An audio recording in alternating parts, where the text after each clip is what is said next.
ओम शांति। ओम शांति। तो आज 24 नवंबर 2025 की साकार मुरली में हम सबके प्यारे मीठे बाप दादा हम रूहानी बच्चों को हमारे इस अमूल्य जीवन के एक एक सेकंड का मूल्य समझा रहे हैं। हाँ, आज की मुरली का सार ही समय की वैल्यू पर है। बाबा का जो मुख्य संदेश है वो यही है कि मीठे बच्चे, तुम्हारा यह संगम युगी ब्राह्मण जीवन बहुत बहुत अमूल्य है। एक एक सेकंड हीरे तुल्य है। बिल्कुल, इसे व्यर्थ की बातों में नहीं गंवाना है और ज्ञान दान भी पात्र को देखकर बहुत युक्ति से करना है। और साथ ही बाबा ने हम बच्चों को सबसे श्रेष्ठ कमाई का साधन भी बताया है। बाबा कहते हैं, याद की यात्रा ही हमें पावन बनाएगी। हाँ, और इस पुरानी देह से, पुरानी दुनिया से नष्टो मोहा होने की सबसे सहज युक्ति भी यही है। स्वयं को आत्मा समझ एक बाप को याद करने से ही हमारे जन्म जन्मांतर के विकर्म विनाश होंगे। मुरली के आरंभ में ही बाबा के जो महावाक्य हैं वो दिल को छू लेते हैं। बाबा कितने प्यार से हमें स्मृति दिलाते हैं, मीठे बच्चे, तुम्हारा यह टाइम बहुत बहुत वैल्यूएबल है। बहुत वैल्यूएबल। इसलिए इसे व्यर्थ मत गंवाओ, पात्र को देखकर ज्ञान दान करो। मतलब इसमें बाबा का हम बच्चों के प्रति कितना शुभ भाव छिपा है कि मेरे बच्चे अपना अमूल्य समय कहीं भी व्यर्थ ना कर दें। बिल्कुल। और इसी से जोड़ते हुए बाबा ने आज एक बहुत ही महत्वपूर्ण प्रश्न पूछा है, जो हम सभी बच्चों के पुरुषार्थ से जुड़ा हुआ है। बाबा पूछते हैं कि गुणों की धारणा भी सहज होती जाए और हमारी चलन भी सुधरती रहे, इसकी सबसे सहज विधि क्या है? और हम सब यही तो चाहते हैं। हाँ, बिल्कुल। और देखिए बाप दादा इसका कितना सुंदर और सहज उत्तर देते हैं। बाबा कहते हैं, इसकी सबसे सहज विधि है ज्ञान धन का दान करना। अच्छा। जो भी पॉइंट बाबा से सुनते हो उसे मंथन कर दूसरों को समझाओ। बाबा कहते हैं, जितना ज्ञान का दान करेंगे उतना धारणा स्वतः ही होती जाएगी। मतलब ज्ञान की चर्चा करने से, दूसरों को समझाने से वो ज्ञान हमारी बुद्धि में पक्का हो जाता है। पक्का हो जाता है। और जब ज्ञान बुद्धि में बैठता है तो चलन स्वयं ही सुधरती जाती है। बाबा ने तो यहाँ तक इशारा दिया है कि जो ज्ञान धन का दान नहीं करते, जिनकी बुद्धि में ये नॉलेज नहीं रहती है, वे एक तरह से मनहूस हैं। वो अपना ही घटा करते हैं। बाबा तो ज्ञान का सागर है, वो हमें रोज इतना खजाना देते हैं, और अगर हम उसे बांटे ही नहीं, अपने तक ही रखें, तो वो खजाना बढ़ेगा कैसे? बढ़ेगा कैसे? बाबा चाहते हैं कि मेरा हर एक बच्चा इस अविनाशी ज्ञान धन की कमाई जमा करे। चलिए मुरली के इन गहरे ज्ञान बिंदुओं पर थोड़ा और रूहानी मंथन करते हैं। बाबा ने जो समय के मूल्य पर इतना जोर दिया है उसकी गहराई बहुत अद्भुत है। हाँ, बाबा समझाते हैं कि सारी दुनिया में हमारे जितना वैल्यूबल टाइम किसी का नहीं है। दुनिया में बड़े बड़े नेताओं या वैज्ञानिकों का समय कीमती माना जाता है, लेकिन हमारा समय तो स्वयं परमपिता परमात्मा आकर वैल्यूएबल बना रहे हैं। क्या बात है! ये सोचने से कितना नशा चढ़ता है। स्वयं भगवान, जो काल के भी महाकाल हैं, जो समय से परे हैं, वो इस छोटे से संगम युग पर अपना सारा समय हम बच्चों को दे रहे हैं। हमें पढ़ा रहे हैं, हमारी पालना कर रहे हैं, साधारण मनुष्य से नारायण बना रहे हैं। तो जब स्वयं भगवान का समय हमारे लिए है, तो हमारा समय कितना अमूल्य होगा। इसीलिए बाबा का डायरेक्शन है, बच्चे इस टाइम को व्यर्थ मत गवाओ। और इस समय को सफल करने की सबसे श्रेष्ठ विधि बाबा ने बताई है, ज्ञानदान। हाँ, लेकिन उसके लिए भी बाबा कितनी सुंदर युक्ति सिखाते हैं। बाबा कहते हैं, ज्ञान उससे देना है जो पात्र हो, जिसकी बुद्धि में कुछ बैठे। सही बात है। प्रदर्शनी में भी जब कोई आता है तो पहले पहले उसे बाप का परिचय देना यही नींव है। बिल्कुल। समझाना है कि हम सब आत्माओं का बाप एक ही निराकार शिव है, वही गीता का भगवान है, वही पतित पावन है। और बाबा की युक्ति देखिए कितनी प्रैक्टिकल है। बाबा कहते हैं, अगर बाप का परिचय सुनकर कोई इसे कल्पना समझे या तर्क वितर्क करे, झगड़ा करने लगे, हाँ, तो बहुत प्यार से, नम्रता से उसे रवाना कर देना है। क्योंकि आसुरी संप्रदाय झगड़ा करने में देर नहीं करते। हमारा समय, हमारी एनर्जी बहुत कीमती है, उसे ऐसे व्यर्थ नहीं करना है जहां कल्याण की कोई संभावना ही ना हो। मुरली में आगे बाबा ने सुलटा और उल्टा बनने का एक बहुत ही गहरा राज समझाया है। बाप दादा कहते हैं कि आधा कल्प पूरा द्वापर और कलयुग हम देह अभिमान में होने के कारण उल्टे थे, अपने को शरीर समझते थे और शरीर के धर्म, संबंध, कर्म बस उसी में उलझे रहे। और अब बाप आकर हमें आत्माभिमानी बनाकर सुलटा कर रहे हैं। और ये कितनी बड़ी क्रांति है। बहुत बड़ी। सिर्फ एक छोटी सी बात को समझने से कि मैं आत्मा हूं, ये शरीर मेरा साधन है, हम उल्टे से सुलटे हो जाते हैं। बाबा कहते हैं इसी एक बात से तुम विश्व के मालिक बन जाते हो। रात दिन का फर्क है। बिल्कुल। रावण राज्य में देहाभिमान ने हमें उल्टा लटका दिया। हमारी सारी कलाएं, सारी शक्ति खत्म हो गई, हम गिरते ही रहे। और अब राम यानी शिव बाबा हमें सुलटा करके, आत्माभिमानी बनाकर, हाँ, विश्व की बादशाही का वर्षा दे रहे हैं। फिर बाबा याद की यात्रा के महत्व पर आते हैं, जो हमारे ब्राह्मण जीवन का फाउंडेशन है।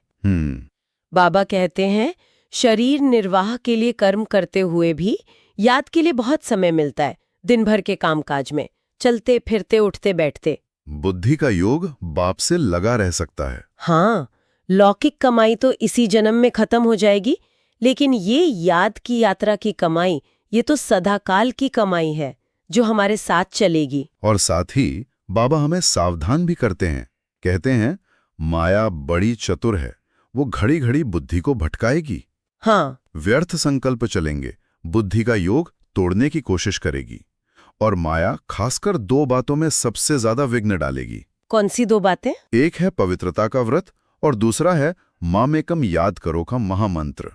यही दो मुख्य फाउंडेशन है और माया इन्हीं पर वार करती है। बाबा ने इसका बहुत सुंदर आध्यात्मिक रहस्य भी खोला है। बाबा कहते हैं भक्ति मार्ग के शास्त्रों में, जैसे भागवत आदि में जो पूतना, शूर्पनखा जैसी राक्षसनियों की कथाएं हैं, वो वास्तव में इसी संगम युग की यादगार हैं। जब बाप आकर हम बच्चों को पवित्रता का व्रत देते हैं, तो माया भी अनेक विकारी संकल्पों और आकर्षणों के रूप में आकर इस व्रत को तोड़ने की कोशिश करती है। सही, ये सब माया के ही भिन्न भिन्न रूप है। और बाबा ने मुरली में सो हम सो का भी गहरा राज खोला है। हाँ, बाबा समझाते हैं कि ये कोई मंत्र नहीं है जिसे तोते की तरह रटना है। इसका अर्थ बहुत गहरा है। इसका अर्थ है 84 जन्मों के चक्र का ज्ञान हमारी बुद्धि में स्पष्ट रहे। बिल्कुल। सो हम अर्थात हम ही वो पूज्य देवी देवता थे, और हम सो अर्थात अब हम फिर से वही बन रहे हैं। हम ब्राह्मण सो देवता बनते हैं, फिर क्षत्रिय, वैश्य, शूद्र वर्णों से गुजरते हैं और अब फिर से ब्राह्मण बने हैं देवता बनने के लिए। ये 84 का चक्र बुद्धि में ऐसे फिरता रहे, जैसे सेकंड में बीज और झाड़ का ज्ञान बुद्धि में आ जाता है। हाँ, इसी स्मृति को ही स्वदर्शन चक्रधारी बनना कहते हैं। ये सबसे बड़ा नशा है। और इसी नशे को पक्का करने के लिए बाबा का डायरेक्शन है नष्ट मोहाभाव। बाबा कहते हैं बच्चे, इस पुरानी देह से भी नष्ट मोहा हो जाओ। जब अपने को आत्मा समझेंगे तभी इस देह और देह के संबंधों से मोह नष्ट होगा। सही बात है। अपने को आत्मा समझ, सिर्फ एक बाप को याद करो, इसी से विकर्म विनाश होंगे। बाबा कहते हैं ये मीठी बात तो सबको पसंद आएगी, लेकिन अगर बाप का यथार्थ परिचय नहीं होगा तो किसी न किसी बात में संशय उठता रहेगा और मोह खत्म नहीं होगा। इसीलिए बाबा बार बार कहते हैं सबसे पहले बाप का परिचय दो। हाँ, जब बाप का परिचय मिलेगा तभी उससे मिलने वाले वर्षे का भी निश्चय होगा। निश्चय ही विजय की पहली सीढ़ी है। बाबा ने विघ्नों के बारे में भी बहुत अच्छी धारणा दी है। बाबा जानते हैं कि जब हम इस ज्ञान मार्ग पर चलते हैं तो विघ्न तो आएंगे ही। एक ही घर में एक संगम युगी और एक कलयुगी आत्मा हो सकती है। हाँ, विचारों का टकराव होगा।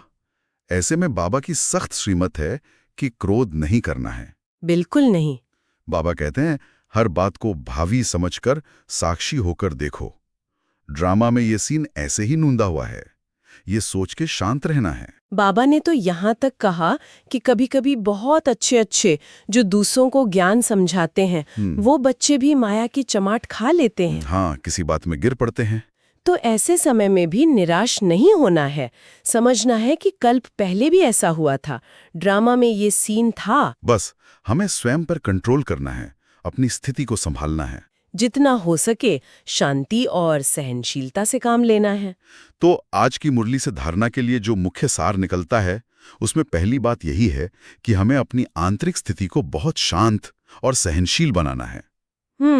बाहर कुछ भी हो जाए, कोई कितना भी उल्टा बोले या करे, हमें ड्रामा के हर सीन को भावी समझकर अचल रहना है। क्रोध पर पूरा नियंत्रण रखना है और बहुत युक्ति से, प्यार से सबको आप समान बनाने की सेवा करनी है। और दूसरा मुख्य सार है सेवा का स्वरूप।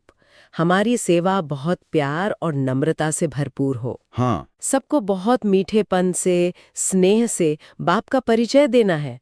बाबा का जो प्यारा सा संदेश है कि बच्चे, अपने को आत्मा समझ मुझ बाप को याद करो, तो इस पुरानी देह से नष्ट मोहा हो जाओगे और पावन बन मेरे घर आ जाओगे। बस यही संदेश सबको सुनाना है। यही सच्ची रूहानी सेवा है। चलिए कुछ क्षण बाबा की याद में इसी मीठी स्थिति का अनुभव करते हैं। ओम शांति। मैं आत्मा शांत स्वरूप हूँ।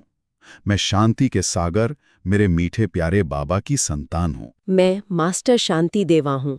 मुझसे शांति की शक्तिशाली किरणें निकलकर सारे विश्व में फैल रही हैं। चारों ओर अशांत आत्माओं को शांति की सकाश मिल रही है। प्रकृति के तत्व भी शांत हो रहे हैं। ओम शांति। अब आते हैं आज के प्यारे वरदान पर। बाप दादा, आज हम बच्चों को बहुत सुंदर वरदान देते हैं। हर आत्मा को भटकने व भिखारीपन से बचाने वाले निष्काम रहमदिल भव। इस वरदान की गहराई बहुत सुंदर है। बाप दादा कहते हैं दुनिया में आत्माएं शांति और सुख के लिए भटक रही हैं, भिखारियों की तरह दर दर की ठोकरें खा रही हैं। सही बात है। ऐसे में जो बच्चे निष्काम और रहमदिल हैं, जिनके मन में हर आत्मा के प्रति रहम की भावना है, उनके एक रहम के संकल्प से ही भटकती हुई आत्मा को अपनी मंजिल का किनारा दिखाई दे जाएगा और भिखारी आत्मा को सर्व खजानों की झलक मिल जाएगी। बाबा कहते हैं ऐसे रहमदिल बच्चे ही सच्चे दुख हरता सुख करता है। उनके पास हर दुखी आत्मा को सुखी करने की युक्ति एक जादू की चाबी की तरह हमेशा तैयार रहती है। उनके एक शुद्ध संकल्प में भी बहुत शक्ति होती है, जो दूसरों का कल्याण कर देती है। और आज का स्लोगन भी सेवा से ही जुड़ा है। सेवाधारी बन, निस्वार्थ सेवा करो तो सेवा का मेवा मिलना ही है। इसका अर्थ बहुत स्पष्ट है। जब हमारी सेवा में कोई भी स्वार्थ या इच्छा नहीं होती, जब हम सिर्फ कल्याण की भावना से, निष्काम भाव से सेवा करते हैं, तो सफलता और प्राप्ति का मेवा स्वतः ही प्राप्त होता है। हमें मेवे के पीछे नहीं भागना है, बस निस्वार्थ सेवा करनी है। मेवा तो मिलना ही है। अंत में बाप दादा का आज का अव्यक्त इशारा है, जो हम बच्चों के तीव्र पुरुषार्थ के लिए बहुत महत्वपूर्ण है। अशरीरी व विदेही स्थिति का अभ्यास बढ़ाओ। बाबा हमें आने वाले समय के लिए तैयार कर रहे हैं। बाबा संकेत दे रहे हैं कि अंत समय में प्रकृति के पांचों तत्व अपना विकराल रूप दिखाएंगे। बहुत उथल पुथल होगी, प्रकृति भी हिसाब किताब चुकतू करेगी। हाँ, और ऐसी परिस्थितियों में वही बच्चे अचल रह सकेंगे जो विदेही अवस्था के अभ्यासी होंगे। जो बच्चे अशरीरी बनने का अभ्यास करते हैं, वे ब्रह्मा बाप के समान पास विद ऑनर हो जाएंगे। इसलिए बाबा का इशारा है कि दिन में कई बार ट्रैफिक कंट्रोल के समय या अमृत वेला में समय निकालकर प्रकृति को सकाश देने की सेवा करते रहो। अपनी शुभ भावना से, अपनी विदेही स्थिति से प्रकृति के तत्वों को भी शांति और शक्ति की किरणें दो। ये अभ्यास ही अंत में हमें अचल अडोल बनाएगा और हम विश्व कल्याणकारी बन सकेंगे। अच्छा, मीठे मीठे सिकिलंदे बच्चों प्रति माता पिता बाप दादा का याद प्यार और गुड मॉर्निंग। रूहानी बाप की हम सभी रूहानी बच्चों को नमस्ते। ओम शांति।